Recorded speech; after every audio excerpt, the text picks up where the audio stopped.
Ladies and gentlemen, welcome to the inspired word at Le Poisson Rouge.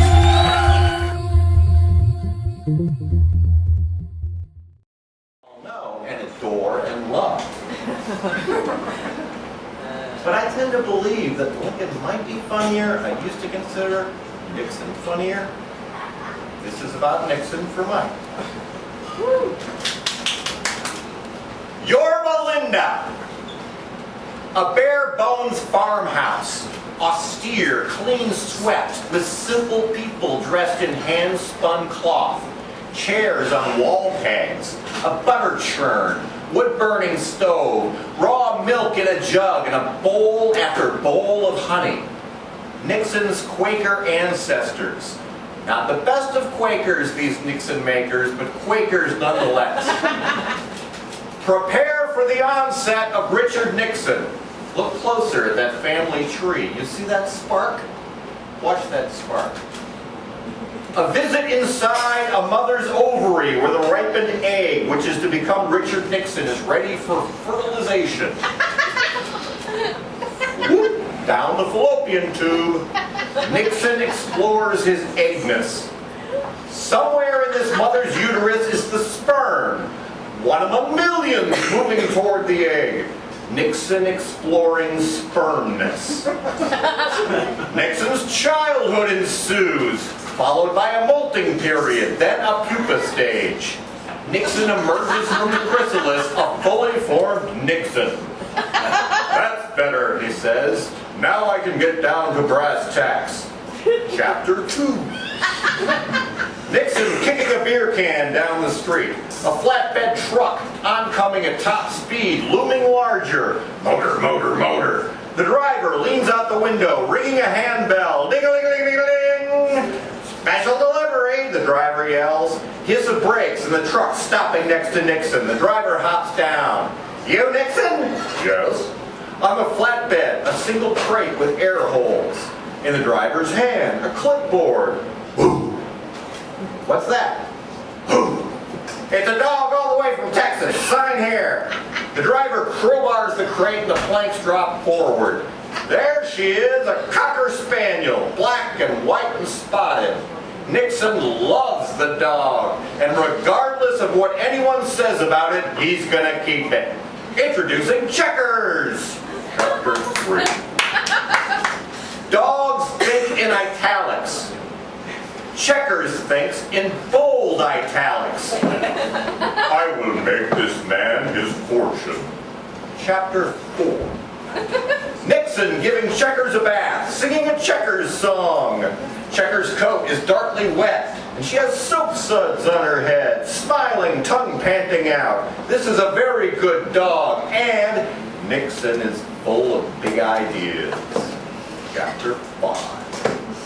Nixon's setting up at a low-rent carnival. Gap games, grind stores, half-thawed corn dogs, and a crappy-ass Ferris wheel.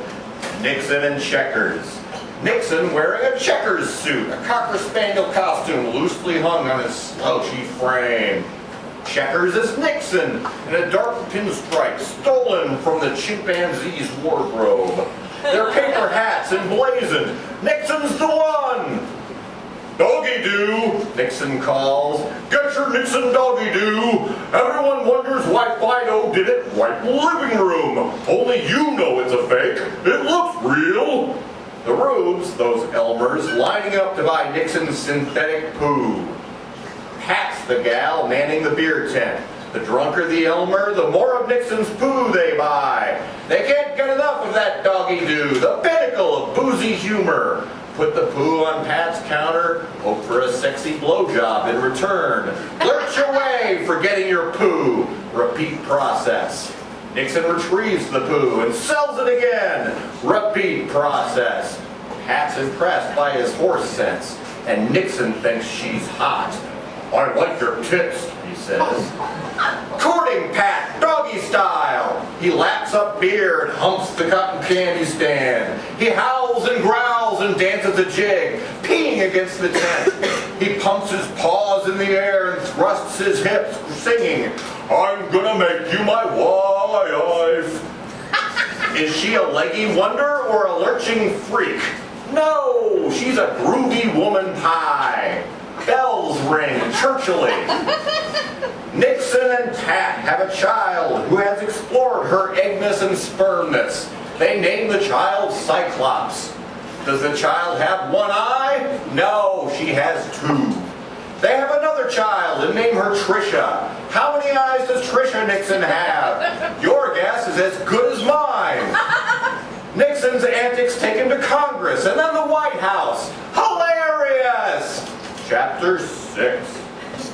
Barking in the Oval Office. What's that, Checkers? Follow you down the rabbit hole? Chapter 7. Losing all sense of day or night, Richard Nixon emerges in a forest where a snake swallows its tail, where a civet cat swallows its tail, a wolverine swallows its tail, a woodland filled with creatures swallowing their tails. Look, a kangaroo. This kangaroo feels like a bee today, an angry bee. Ouch! Chapter 8. Nixon runs, holding a welt in his arm, a painful kangaroo bite. The animals giving chase. Foxes and squirrels and rabbits and hedgehogs and owls and trout and sparrows all in pursuit, screaming bloody murder. Bloody murder, they scream. Nixon cowers on the steps of the Woodland City Hall. Mayor Bear is there. Mayor Bear began as a tourist attraction with the beer-drinking goat. It steamrolled as steamrolling things tend to do, or perhaps it snowballed as snowballing things tend to do. And, at any rate, Mayor Bear is now serving his 4th term of office. Questions for discussion. What is the term of office? Write your answer below. What is the average lifespan of bears? Write your answer below. What kind of bear is the mayor? Write your answer below. What kind of mayor is the bear? Write your answer below. Chapter 9. Mayor Bear rears roaring and the animals skitter back, Nixon dripping sweat. Bellowing, Mayor Bear smacks an enormous paw against Nixon's chest, pinning him with a blue ribbon. First prize! Creatures cheer, Nixon triumphant, arms up, V for victory! But what's this? Smoke. A little drunk boy's forest fire. Little drunk boy, why do you play with whiskey and matches? Damn you, little drunk boy! Mayor Bear rushes past in his ranger cap. Chapter 10. Nixon airlifted by helicopter as the woods burn, an ape in goggles at the controls. City Hall a conflagration. May God's grace be with you in all the days ahead, Nixon says, surveying the damage. Haze obscures. Chapter 11. A clown named Tartabell tosses glitter across Nixon's bed. Nixon wakes, unvictorious, disgraced. His throat is raw. President of an ammonia-filled water balloon. President of a gift-wrapped box of Hornets. He's the president of a piñata full of vomit. But the USA? God damn it, not anymore. Chapter 12. He ends his days breeding dogs in San Clemente. Beautiful summer's day at the beach. Cockers strange run looping patterns, wide arcs. They bark and yip and play in the surf, running, always running. From a helicopter overhead, the picture is clear. The dogs are writing in the sand. Cursive script. They write. Dick.